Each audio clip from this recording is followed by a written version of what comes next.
So today we're going to be presenting our second webinar in a three-part series for Dyslexia Awareness Month.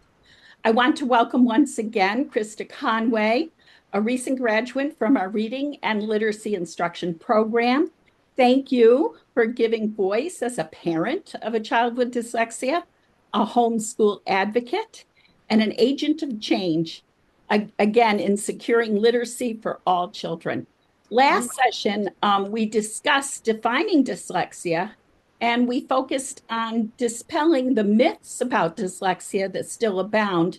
And so today, what I'm going to do is just revisit a little bit of that for a review for friends who may not have caught the first webinar. And then we'll move forward into our second. Does that sound like a good plan, Krista? Sounds good to me. Okay, so let me share my screen. And we're going to start with part two. And can you see that okay? Yep. All right. So revisiting part one, we really want to make sure that there's a deep understanding that students with dyslexia have difficulty often with accuracy, meaning decoding, right? To being able to sound out the words. And that also impacts fluency. And we want to talk about fluency as not just rate. Fluency is accuracy and reasoned phrasing when we're reading. It also includes punctuated expression and those nuances of understanding with prosody, right? Like surprise in our voice, intonation. And so these can be compromised as well as comprehension, decoding, and encoding, which is a fancy way of saying spelling. And then today we're going to also talk about how everything is linked to the phonological difference and a challenge in rapid automatic naming or both. And we're going to dive a little deeper into that. Also requiring adequate and functional working memory and may be impacted by challenges with what we call executive functioning. So a lot to cover in our second session.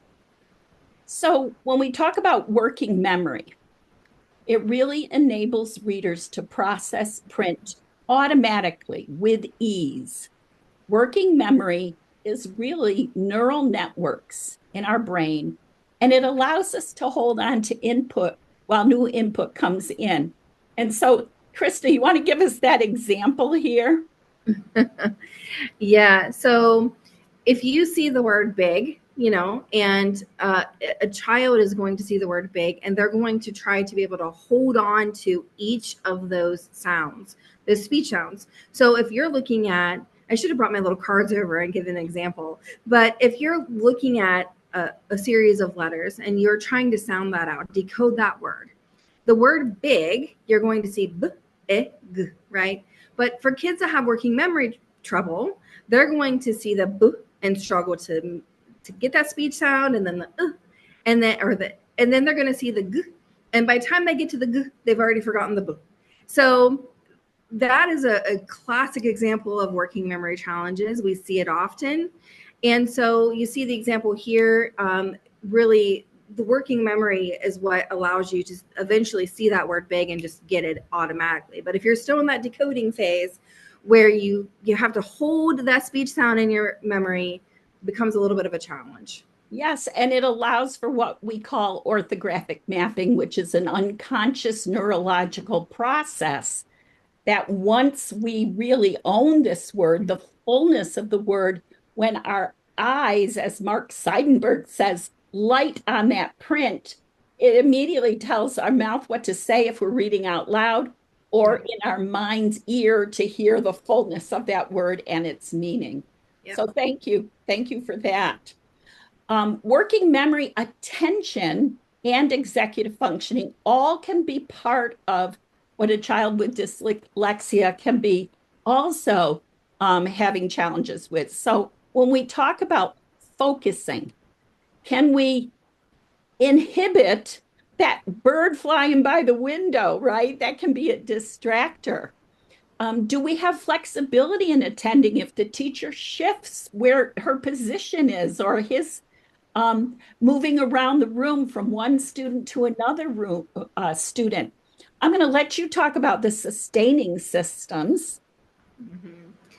Stamina to stay on a specific task. We are seeing this a lot right now in our education system where children are not asked to read full novels anymore. They are given short little clips from a book and they're not really reading the whole thing. And so we're not building that stamina for our readers.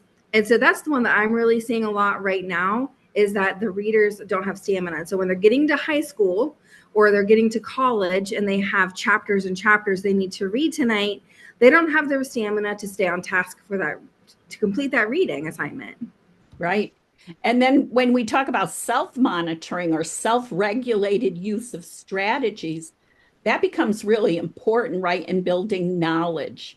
And Mm-hmm. so when you have to know when you're making a mistake, and we all have areas in reading where we're not comfortable with them, right? And so remember in class when I asked everyone, what are you not comfortable in? Yeah. So some people said, like, when the new tax laws come in the mail, I'm not reading that, or I don't like to read directions on a manual. So there's always going to be something where we're distracted or we're disassociated and we're going to make errors. But what we're talking about here is giving students the strategies with known content that they can then learn them completely, own them, right? And have self-regulation to use them with unknown content. And so that becomes really important. So moving on, we wanted to just show rapid automatic naming and one of the kind of assessments that we could use for rapid automatic naming. So students would be assessed with the ability to rapidly name numbers, serial print, objects, shapes, and colors. And this is in one of the standardized assessments called the Comprehensive Test of Phonological Processing, the CTOP. And so if you are a parent and you hear that this is one of the assessments that they want to give your child, it's really important to understand this aspect of that assessment. Anything you'd like to add, Krista? Yes, I am onboarding a second grader right now that I suspect is dyslexic, and she cannot. This would be very challenging for her. And so you see this with dyslexia quite often, I believe. And so if she was to look at this and she was asked to name the shapes, it would not be rapid at all. There would be quite a long pause between each shape or each number or each letter before she could answer. And here's where I really want you to speak from some of the voices of your experience.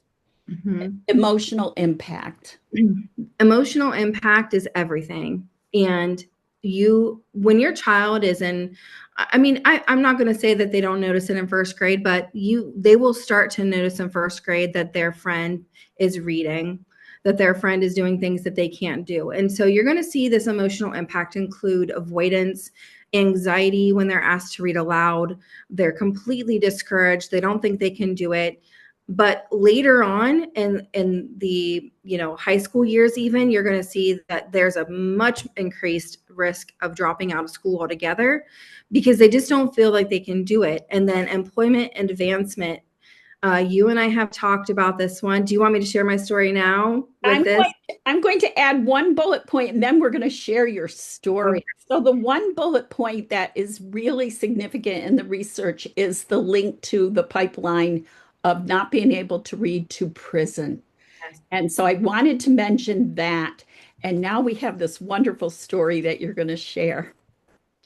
I think that people feel like there's just a point where, okay, they're never going to be able to read. So we're talking fifth, sixth grade, they can't read. They get into high school, they can't read. They're graduating and they can't read. In my particular case, what was it, Phyllis? Maybe a year and a half, 2 years ago. Phyllis and I are in the trenches of learning about all of our ADA rights, right? So American with Disabilities Act does cover dyslexia, but it's one of those ones that's kind of tucked down in there. You don't really know that you are protected. Your child is protected. You as an adult with dyslexia are protected by the American with Disabilities Act. And so a couple of years ago, we are in the trenches of learning all of this stuff at Bay Path.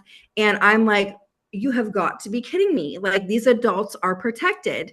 So I heard about a 26-year-old utility worker who was in an apprenticeship, a very lucrative apprenticeship that every time he went up a new step, he got a pay raise. And he had to take a written test between each step. And he had gotten to the second step and had failed the test. And they basically told him, you have one more chance to pass this test, or you are not going to be able to continue in the apprenticeship. He takes that second step apprenticeship test and fails it. Now, his recount of that test was he struggles so hard to read that paragraph that then, he's got the multiple choice below. He struggles with comprehension on the other hand. So this is a classic dyslexic with working memory challenges, right? And so he reads, he struggles, he can't remember because now his working memory is just shattered. He can't remember the answers on the test, and they fail him, and he is kicked out of the apprenticeship and loses his job. Now we're talking, this is half, he gets reduced down half pay. He can never get back up to where he was going to go, so you eventually get to fourth, fifth step, and you do what they call topping out, which in this case was literally double what the pay was going to be in the position they put him in because he failed. So because he was kicked out of the apprenticeship, he would never be able to make that kind of money. He had a girlfriend. He wanted to get engaged, but he couldn't because now he's like, the money that he was counting on to support a wife and a family was never going to come, so there was just a lot that came with that. So I'm like, whoa, Phyllis, Phyllis, help me help this boy, so I tell her the story. And basically we went to work right away. So he went and got a neuropsychology evaluation that proved that he was dyslexic. He took that to his employer, who then had no choice but to provide accommodations. And those accommodations were then provided for him for his apprenticeship test. So they retested him at that that second step apprenticeship. And lo and behold, once you provide somebody with the accommodations that they are legally allowed to access, then he passed that apprenticeship test. And now I believe he's fourth step now. So he has taken the second step, he has taken the third step, he has taken the fourth step tests, and he got engaged to his girlfriend, and they're planning a wedding. And so there's just so much. I also wanted to add that this particular company, multi-billion-dollar company, has now added accessibility features to their iPads so that if there's anybody out in the field doing work, they can literally click a little button up in the corner and it will read the screen to them. And so the impact of me and Phyllis kind of taking on this multi-billion-dollar company over this one boy in the apprenticeship, or one young man, I should say, has impacted the entire thousands of employees. I know. It's so exciting because we never know, right? When we have that posture of advocacy based on what the science is telling us, based on what the legislation has afforded people. And this company didn't show a lot of resistance. In fact, they welcomed these changes and made the changes right away. And I think that speaks to them as well. Right, Krista? I think it was probably from the time you and I dug in our heels Yes. to the time he was retesting was about 8 weeks. 8 weeks. I know it was quick. Yeah. And Yeah. now to have the accessibility features, that speaks to the technology, right, that is afforded to our students now, and to people like this young man. So thank you for sharing this story. It is so impactful beyond your courses of study, beyond your practica. This was really real life. And so thank you. Thank you. I wanted to add too, when you advocate for your own child in the school district where they are, and you really dig in your heels and ask for a lot for your kid, or what feels like a lot for your child, and you're advocating for your child. When you are doing that, you are advocating for the kids that are in that same age group.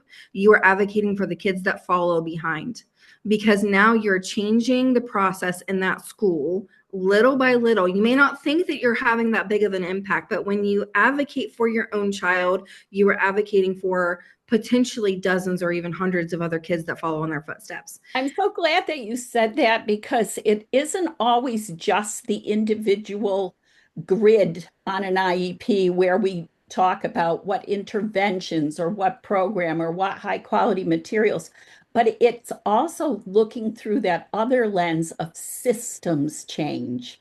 And so when you advocate for your child, it really also opens that window to look at the systems themselves and the frameworks themselves and see where those changes need to happen. So let's move on.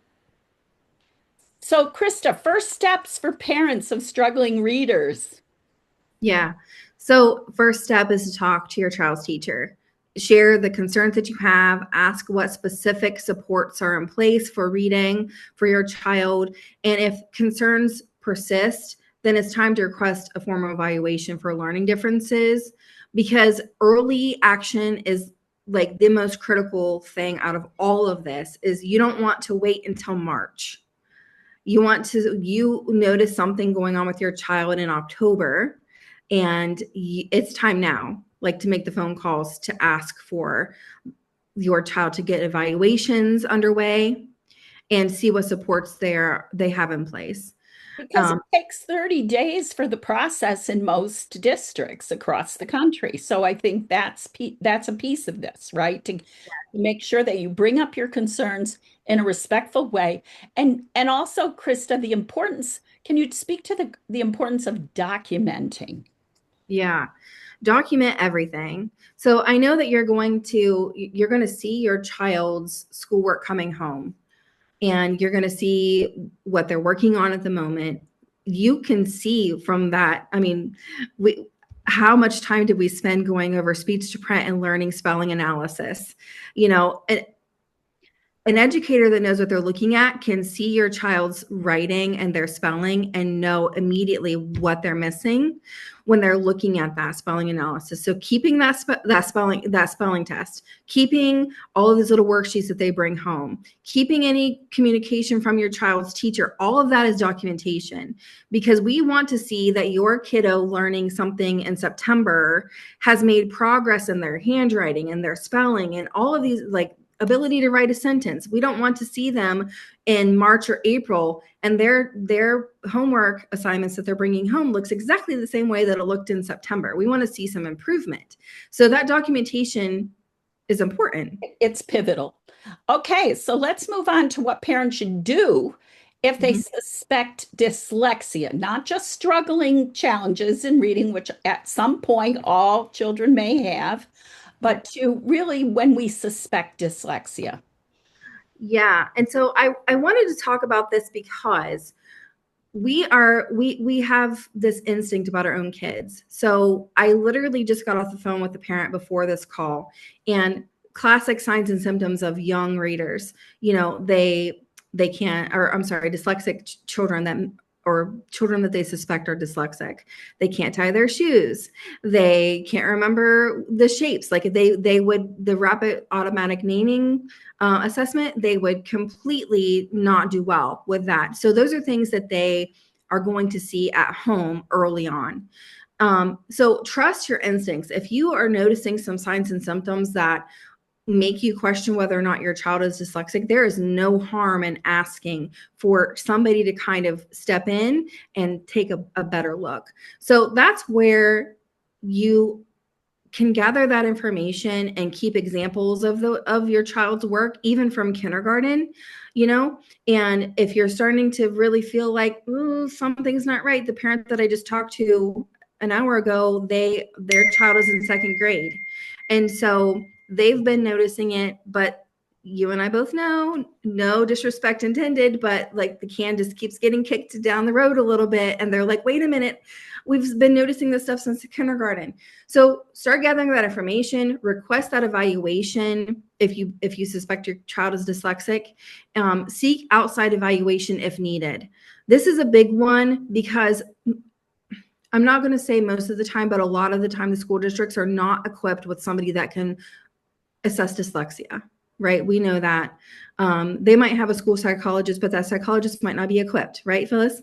Well, they may not have had the specialized training, right? It depends on, again, looking back at what we really prize in our program is the specific training that we give you before your double practicum. You had a practicum in both OG or in Gillingham, but you also, if you were in our state, Massachusetts, there was a second practicum to become a reading specialist. And even before those experiences, every course, every class, and we shared this a little bit in our first webinar, but it really deserves repetition here. Every class, you have that practice of what it takes to develop mastery in your training so that you can be the expert in the room. Yes.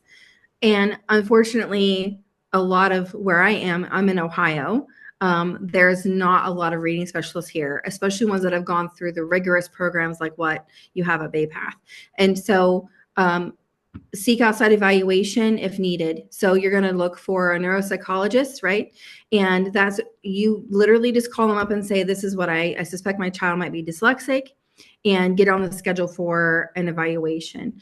So that evaluation can then be taken to your school, and they have to accept that evaluation, and that should impact your child's intervention. It should go on their record.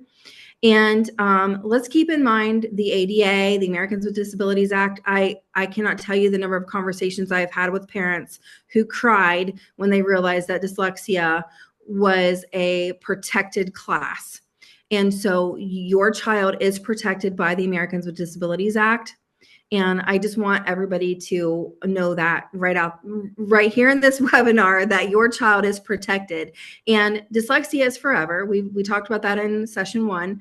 And so this is something that you need to know now as your child is young, but also they need to know that when they're an adult. So Well, if your child is still struggling.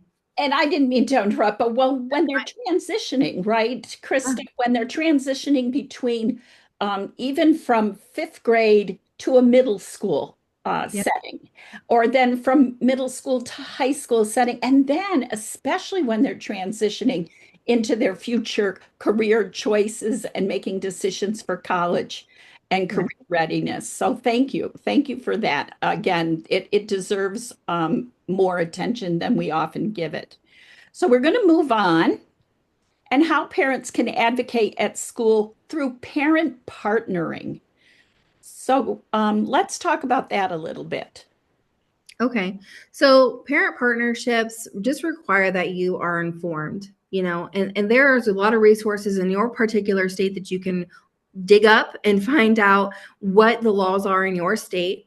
And that will kind of give you the framework for asking specific questions. So you know what to ask your child's teacher, what you know what to ask the interventionist. And so request evidence-based high quality materials. This one, Phyllis, I'm just going to say it. This one, as well as the evidence-based instruction and intervention, is very, very hard because we are in such a flux right now in the United States to determine what really is evidence-based high-quality material. And so we are trying really, really hard in the literacy space to kind of get these materials to the front and center. But everybody's throwing their hat in the ring right now. So which one do you know? Which one is the one that you're looking for? So that's why I'm saying this is hard, because you can request evidence-based high quality material or instruction or intervention, but your school district may or may not have it within their resources. And so the next one is collaborate, don't confront. This one is really, really challenging because we have so much emotion as parents. And so much emotion as parents. We want answers. We want them now, especially when we feel like we're not getting the answers that we want. But I wish I could come up with some kind of clever saying to help you kind of, bring it down a level. But when you are collaborating as a partner with your child's school, with their teacher, with their interventionist, and everybody is under the understanding that we're working together to the benefit of this child, you're going to get further, honestly. Because I know that parents want to go in and they're scorched earth because their child can't read, but it really doesn't help the child. So, And I think too, we have to speak to the teacher, right? Some of the teachers may have been wounded because, there's this very heavy top-down micromanaged system that they're in. Like, what page are you on Thursday, or they don't have the training that will help. So I think collaborate, don't confront works both ways. And one of the things I've taught, obviously in our classes, are 3 postures that teachers can have. And it also could serve parents. So the first is to really have a posture of invitation. When a teacher can invite the story from home and listen fully and actively to what the parents are saying, that posture goes a long way. And it also moves the teacher or the parent to the second posture, which is bearing witness.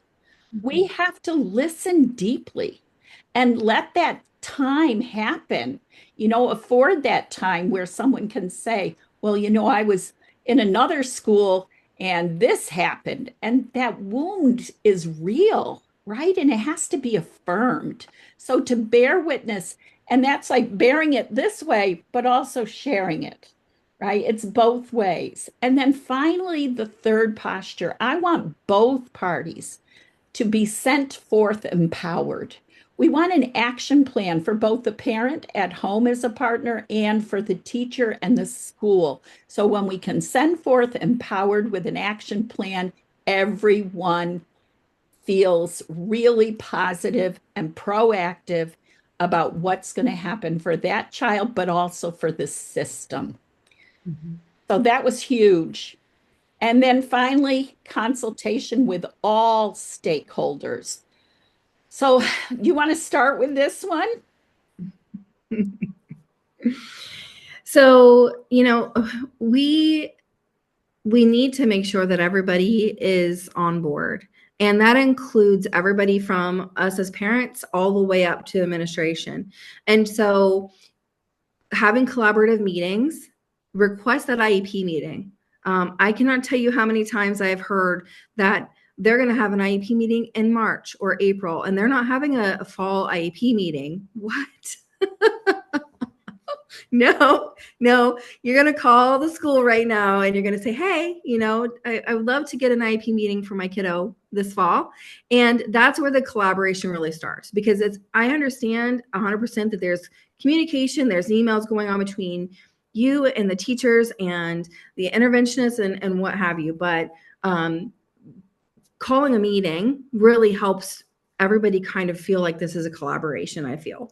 And horizontally, the grade level team. So we're talking, we have the homeroom teacher or whatever the layout is in your school, the history teacher or whatever the situation may be. Everybody kind of is on board and they know what the situation is horizontally on the grade level with this child, right? And then you have the vertical in the school. Oops, sorry. That's okay. We have the vertical, and that's across grade levels, so that collaboration is that kindergarten teacher talking to the first grade teacher talking to the second grade teacher, and everybody is on the same page. And in the perfect world, we would have curriculum that kind of followed each year after year. A scope and sequence, right? That has essential learnings from pre-K all the way to 12th grade. That matters, that vertical conversation. Those are complicated dialogues, right? So, and also to respect, there's always that situation where, well, I taught that. How come they don't still have that? Well, this is a piece of this, right? The constant having to go back. This is part of the science of learning. How often are we doing retrieval practice? How often are we getting the information and the strategies and the skills embedded neurologically so that we do reach mastery? And those complicated conversations have to have both, like you said, horizontal and vertical pre-K to 12. Yep. Huge is what you said earlier. Schools that don't have embedded coaching or reading specialists who are highly qualified and also highly trained. It's not on the slide, but para educators, right? Paras need to be highly trained as well as your teachers because they're working alongside of the teachers. Mhm. And then finally, you can speak to administration and parents. Yeah. So administration, I literally told my conversation earlier today, text your teacher, text your interventionist, text the principal, text everybody, let them know or email them, whatever communication you have in place with these people. Everybody needs to be in the loop because that administration person that you loop in is going to then kind of have it on their radar. Oh, we need to check back in and see how little Johnny's doing. Oh, Mrs. So and so, how is Johnny doing? It kind of creates this collaboration. And so we want the administration to be on board, but as a parent, you are the advocate. And so if you don't hear anything, from the administration, or you don't hear anything from the teacher, or you feel like there's just not enough going on, that's where you are the major stakeholder. I always, I kind of feel like whenever you find out that your child is dyslexic, you immediately overnight become an advocate. And so as that advocate, you are, as a parent, you instantly become a huge stakeholder. I think that's really important to share, right, Krista, that parents genuinely care about their children and they want the best for their children. And I think that matters so much. So that respect goes both ways. Mhm. So finally, we're at the point where we're going to just talk about our third session, just a little preview. We're now going to go in our third time together, talk about some of the assessments that can be expected, um, talk about how curriculum decisions are being made, and what instruction to look for. I'm going to stop share, and then we can have some final final conversation. Okay. So, what do you think? Wow. I keep wanting to go back to that. We were talking about mastery. And, I hate to keep bringing it up because I was literally just on a phone call, but this is one thing that I was talking about and it keeps bringing me back to mastery. There is something called a summer slide. And so, especially our kiddos that have IEPs, you're going to have that IEP meeting late spring, April, May. And if you don't have an IEP meeting or an assessment in that early fall, you don't know what they lost over the summer. And so that's why I want to add that to the end of this conversation, if that's okay, Phyllis, Oh, no, because I think it's really important. There's my background before going into education, for those of you who don't know, was neuroscience. And so the brain will prune what it doesn't use. And so there's a lot of truth to the old saying, if you don't use it, you lose it. And so that becomes really important when we're building neurological networks that support literacy acquisition. And so what you're saying about summer, I welcome that. So continue. yes.